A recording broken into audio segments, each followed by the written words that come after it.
Welcome to the Growth Project. This is Milt Lowder, joined today with Dr. Gabriela Caviedes. You know, you're becoming a regular here on the podcast. I know. So we appreciate your insight. We appreciate your energy around it. And for those of you new to the podcast, this is called the Growth Project. It is a byproduct of AMPLOS. We are a performance psychology practice in Greenville, South Carolina. And we do a lot of different things in a lot of different spaces in sports, in corporate America, and leadership development. People always ask us, you know, what's your ideal client profile? Who are you really trying to reach? And I think the three characteristics we always look for: a sense of curiosity, a sense of humility, and a little bit of passion about what you do. And that means not only passionate about performance, but passionate about people. And how do we find that harmony between one's life and their work? Mm-hmm. And what this podcast is about and what we're about is how do we bring the mental skills that help you be successful in business, that help you be successful in sport. And we're also passionate about how they help you be successful in life. And so today's topic is one that is so paramount. And we're talking about, Gabby, managing stress, managing pressure. And that initial thought around stress and pressure is it's a bad thing. Mm-hmm. And today we just want to provide a different spin, provide some research on why stress isn't always the enemy, and how can we do a better job of managing the pressure and managing that stress. Absolutely. I think it's something that is crucial to understand, that not all stress and pressure is bad, that it actually can benefit you, and just learning how to, like you said, manage it and reframe it. Yeah, it's so paramount right now. You know, I think if you follow the podcast, or if you're new to it, I've worked with Clemson University for 20 years and our football team for the last 17, and this season is not going exactly as planned. And we talk about the difference between a reaction and a response. Yeah.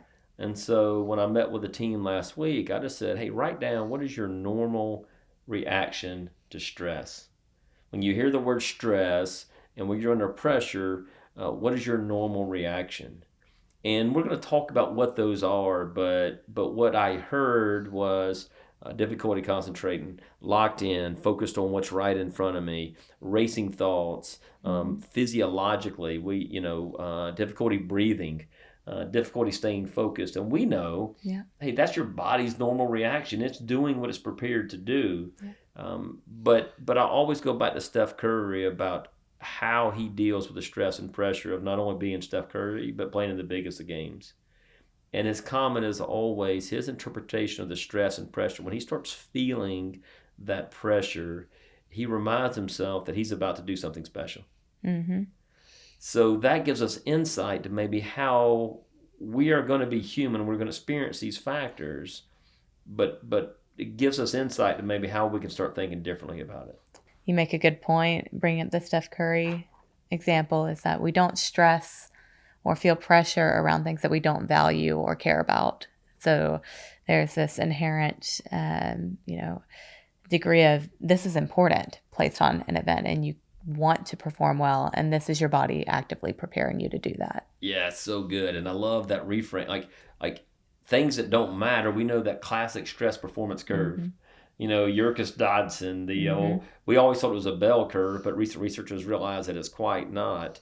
But in that lower quadrant of stress, you know, the relationship between physiological arousal and stress and performance, and that lower quadrant on that bell curve, the performance is not there because they just don't care about it. Exactly. I remember my first year at Kentucky, getting my doctorate. You're supposed to be smart, I think, or I think at least it's going to make me smart. And I get through, and my major professor, Dr. Kate Charge, says to me, hey, Milt, we've got a problem. Some people think you have a chance to be one of our best students ever. And I'm like, well, how is that a problem? She goes, well, a lot of people think you have a chance to be the worst. And I'm like, well, what classes are you talking about? And I still remember this in her office. She's like, well, those classes like research methods and statistics and quantitative analysis. And I was like, yeah, I don't like those classes. Right. And so I didn't see the value in them. So there was no pressure, no stress, means no engagement, no focus, no effort. And so I love your language, Gabby, that the things that cause us stress are things we really value. Right. And that's part of living life. It is. It's funny to hear you say that. I had a very similar experience going into my PhD where I had completed all of my coursework for mental performance coaching and sports psychology and performance psychology, so I ended up having to take a bunch of statistics classes. And my first 2 years of my PhD were not the most motivated on my end because I just didn't care. I was like, it's not what I want to do. So it's that direct relationship. Yeah, and so balancing that. And so let's go back on the research about stress and pressure. It's such a buzzword. We're overwhelming amounts of anxiety and stress in the world today, the constant comparison and busyness of life, and pressure to perform, and the pressure we put on young people to be great at everything at every age.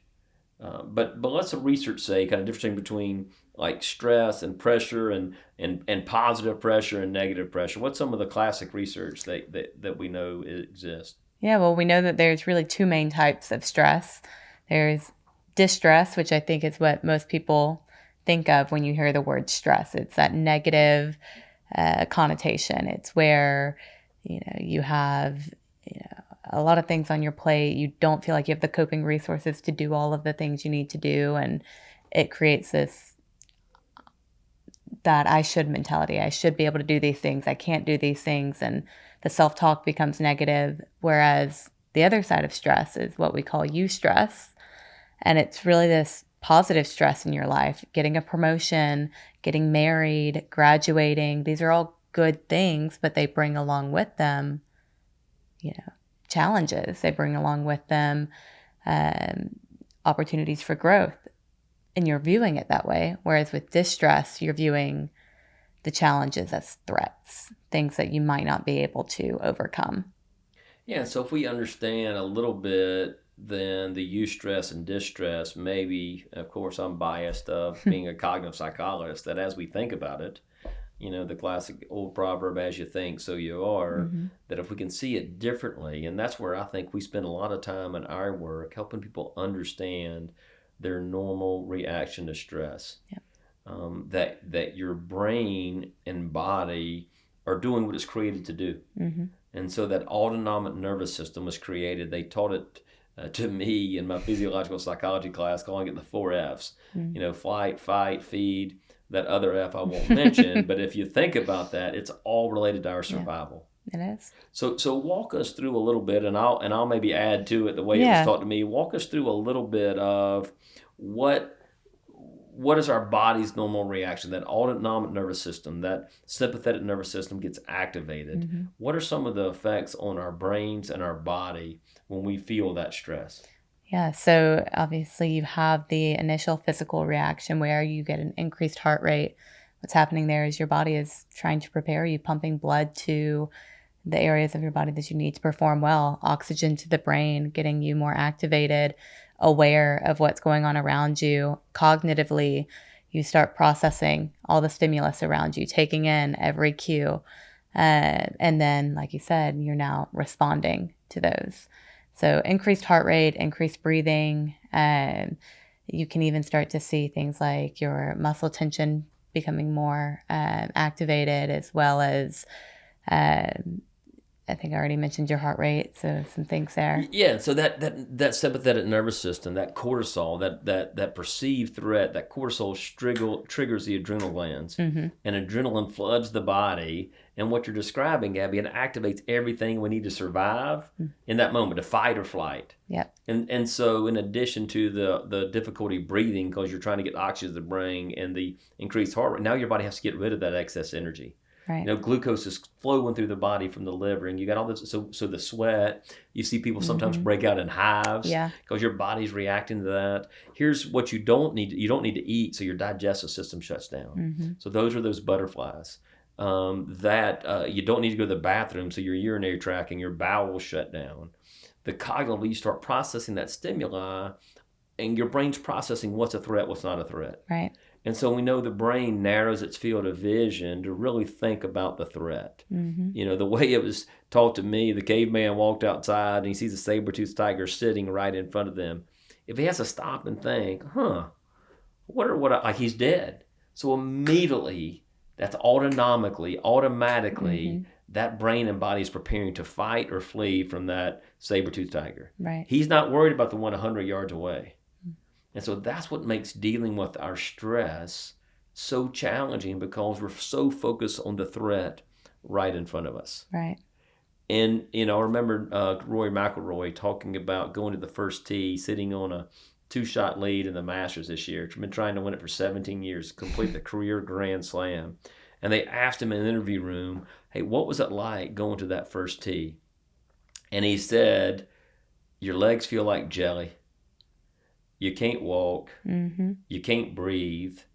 You can't even process food. You can't eat. Mm-hmm. And your mind is numb. Those are his descriptors of walking to the first tee of trying to win the Masters. Right.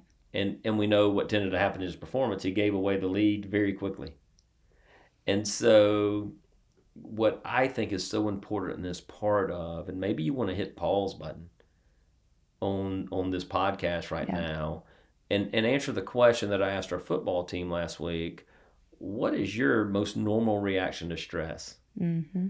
And since we aren't very self-aware, here's what you may want to ask those around you. How do you know when I'm stressed? Yeah.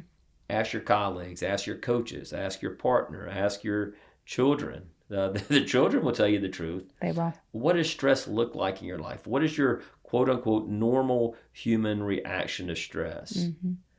And then if you can start understanding how you react to it, what we're going to give you next are some skills of how we want you to respond. Mm-hmm. And I believe the difference between a reaction and a response is the freedom to choose. I completely agree.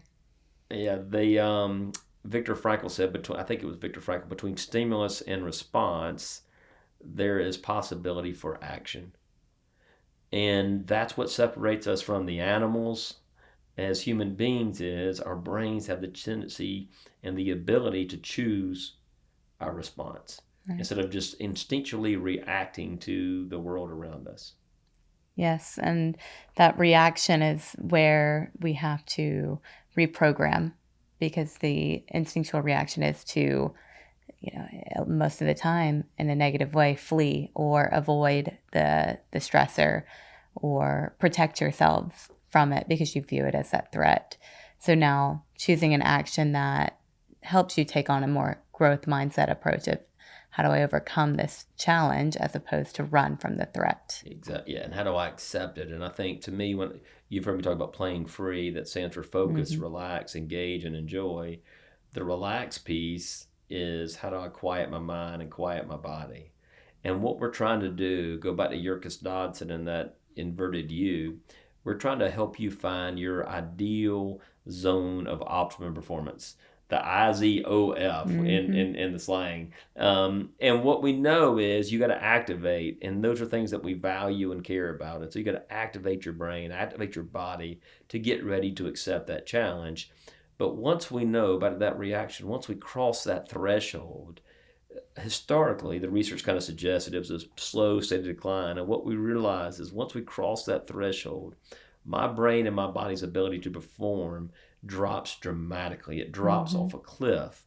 And I think, I cannot remember the researcher, but I know it's in positive psychology that the research suggests that when my brain is in that negative, anxious state, it's 31% less productive, less creative, less innovative, less problem solving, less connected.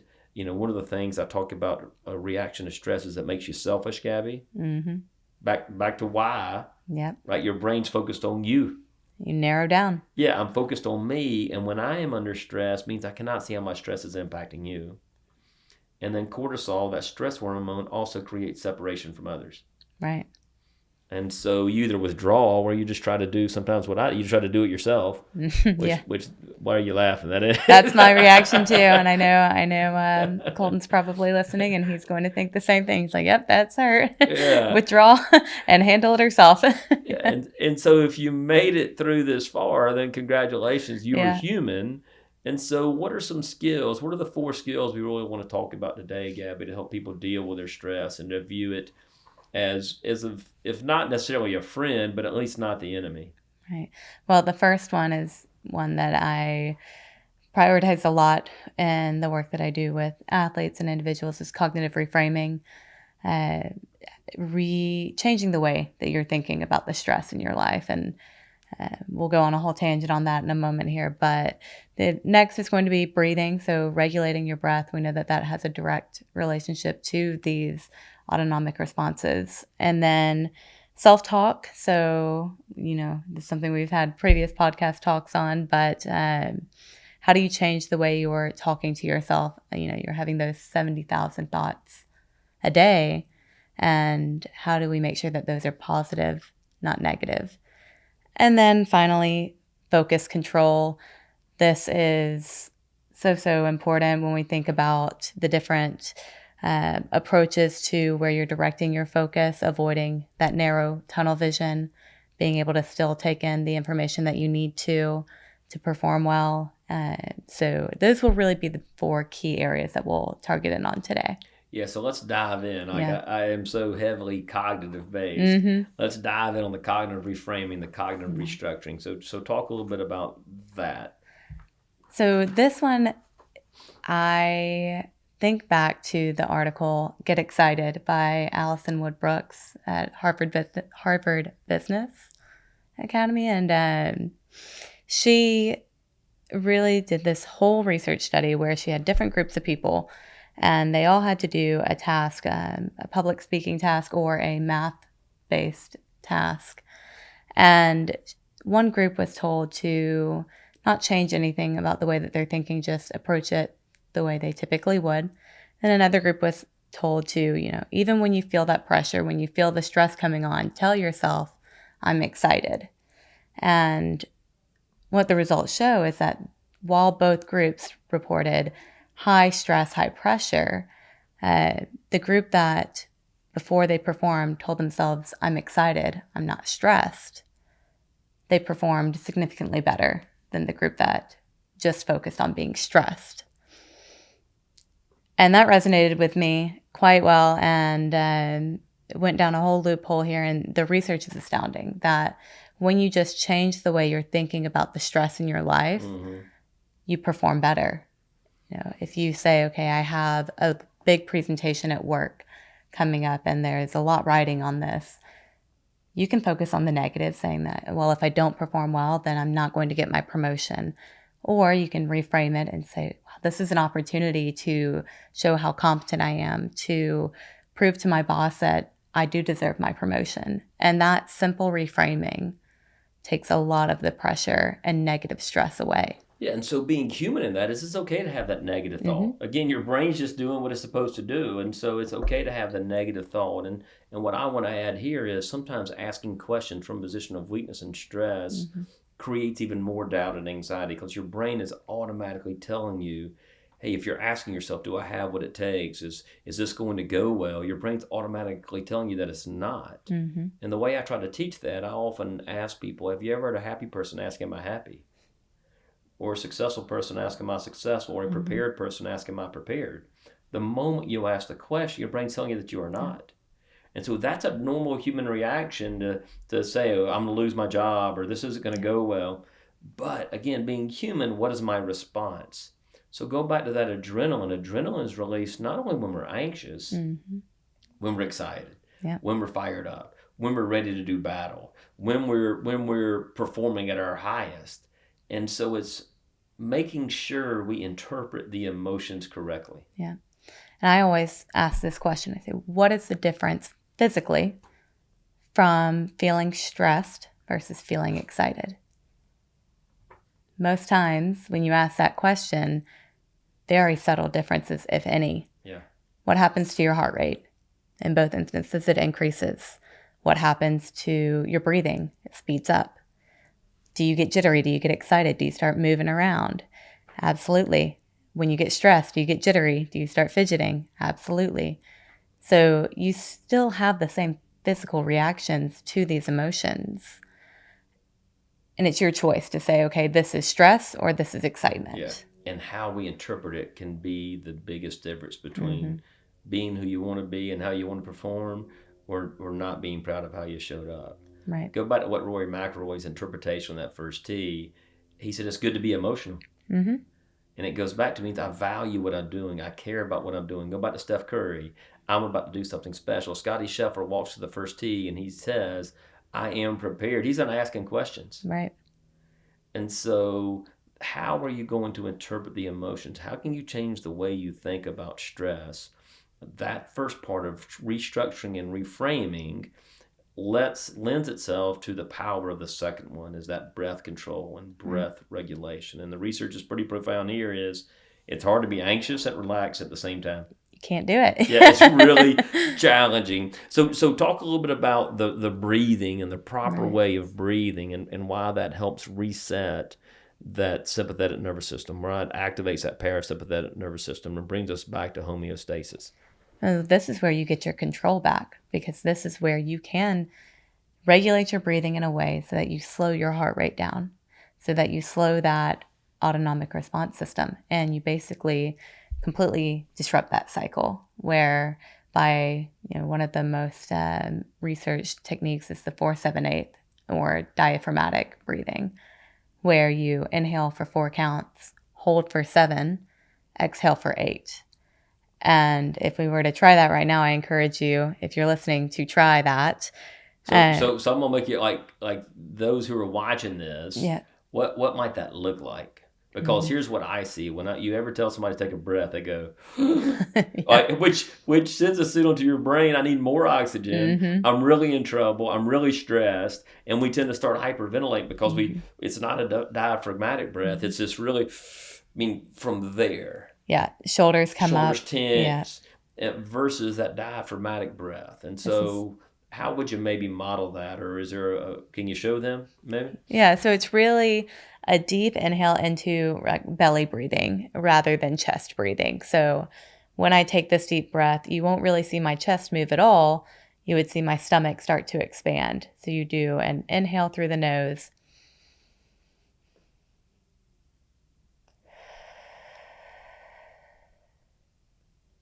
So my shoulders did not move. Yeah.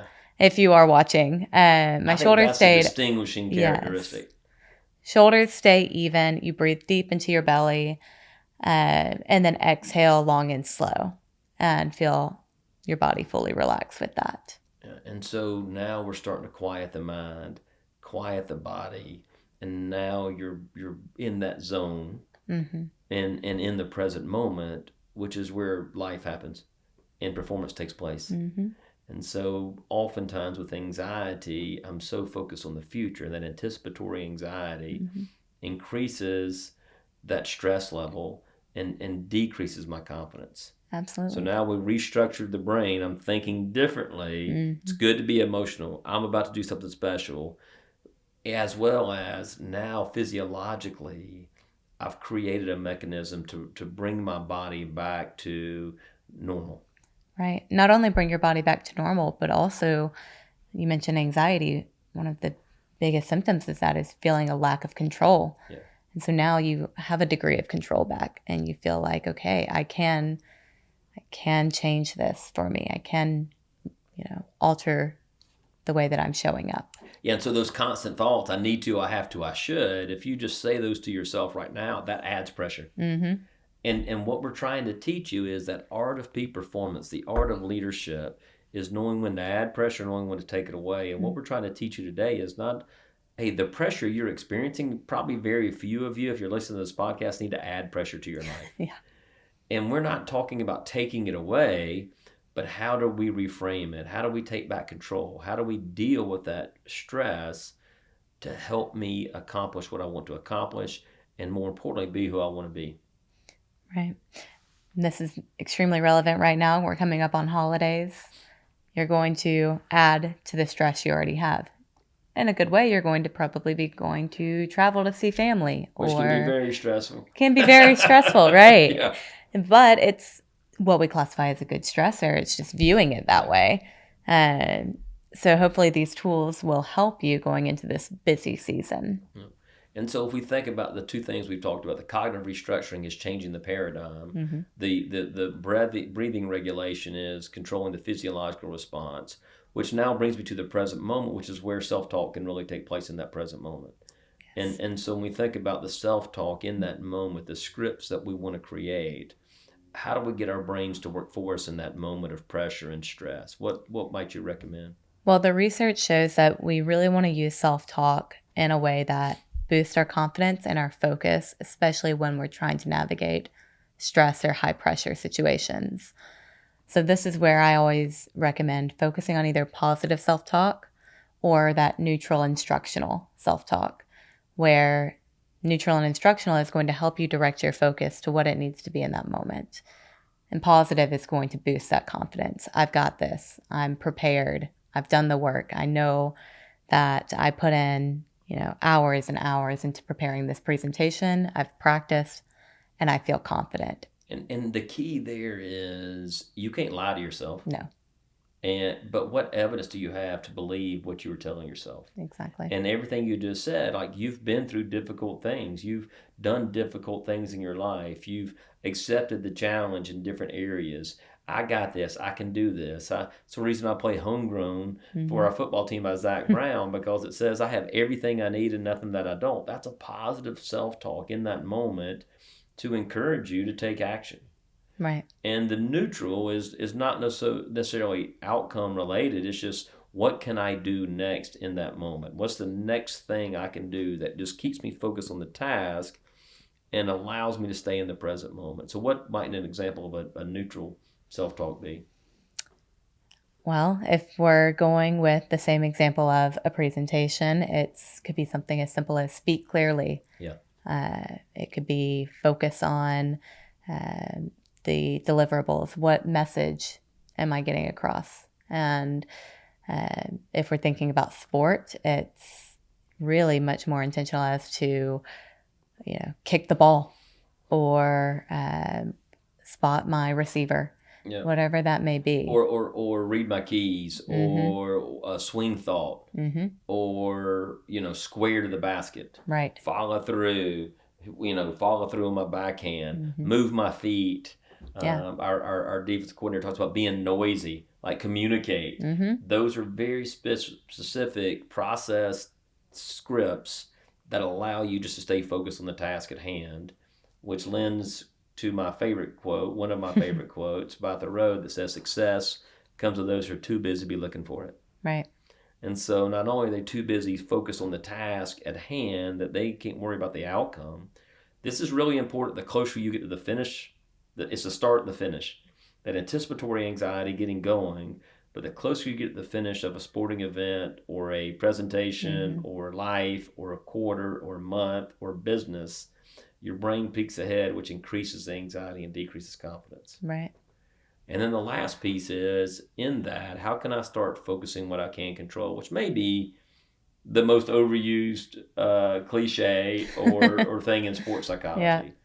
But back to, what are we too busy doing? I'm too busy focused on the things I can control. And I know I've got a list of those, but when you teach this, I don't know how you teach this. When you talk about the controllables, how do you frame it? I always frame it in Nidafer's framework, where I use internal, external, broad, and narrow, almost as 4 quadrants, right? So you have your internal and external axis and your broad to narrow axis. And each quadrant, there's a different type of focus, where if we say, okay, I have a broad internal focus, I'm focusing on just this overarching feeling of feeling pressure. I'm feeling nervous.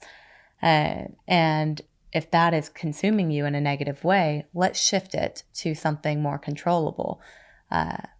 Let's shift it to an external narrow, where now, okay, let's take the focus away from how your body's feeling, the negative nervousness, and shift it onto the task. This goes back to what we were just talking about with the instructional or process self-talk. What is one small thing you can direct your focus to that's going to help you move forward and perform the way you need to? Yeah, awesome. Yeah, and I always teach kind of maybe that broad, the things we can't control. We can't change the past. We can't change the future. We can't control the outcome. We can't control other people. Here's what we can do in the moment. I kind of go back to the thoughts. Since we aren't perfect in our thought life, the big picture, the one thing we can do is our effort, control our effort. That mindset, we're going to be the best that we can be. I'm going to be proud of how I show up. And hopefully that's good enough to accomplish what we're trying to accomplish. Absolutely. Yeah. Well, I've enjoyed this conversation. We think about next steps. Yes. If we think about putting these 4 skills into practice, to me, I get excited for our listeners thinking about how much better your response could be if you put these things into practice around cognitive reframing, around breath control, around a self-talk script, and around really just focus on what you can control. But what would be some next steps, recommendations of how to put this into practice? Well, the first is really, get comfortable being uncomfortable. Put yourself in those high pressure environments. Kind of try to simulate those emotions that you experience when you're stressed and learn how to regulate them in a more low pressure environment, right? So you have control. You're basically allowing yourself to, again, going back to a big presentation, let me first present it to my spouse or to my coworker. And I'll probably still get nervous. I'll probably still feel some pressure. It's not as high stakes. Yeah. So I can learn and practice these regulation strategies. And then that will help me going into the big event. And then, of course, we have reflection. You first have to ask yourself that question of, how do I respond to stress? What is my typical reaction? And what do I need to change about my reaction to stress? And I think those 2 things are really, really effective for learning how to shift this perspective on stress. Yeah, I love this idea. And I think, it's my view of leadership. It's my view of parenting is, we're talking about building self-efficacy and not self-esteem. And as leaders, if we do things for other people, we rob them of the privilege of pressure. We rob them of the opportunity to know they can do difficult things. And we have enabled them in such a way that we've undermined their confidence and we've exaggerated that stress response. And so you have to lead yourself before you lead others. And so can you have some courage to step into some difficult situations, some courageous conversations, that thing that you've been avoiding, that relationship that you haven't had the courage to speak into, or going for that job promotion, or dreaming big that you've avoided, you've interpreted your stress in such a negative way that you've let it set a limit on who you can become and what you can accomplish. And so I love that self-reflection. Like, how is my stress setting limits on me? How is it impacting me?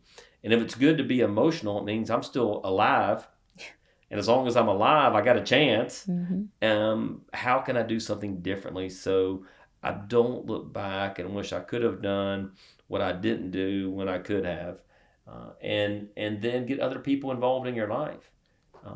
I've really enjoyed this conversation. I think I've enjoyed kind of, seeing a fresh perspective from you and your insight. I love the research you've brought to this today, and we'll try to provide those in the podcast, just if people want to read a little bit more about it.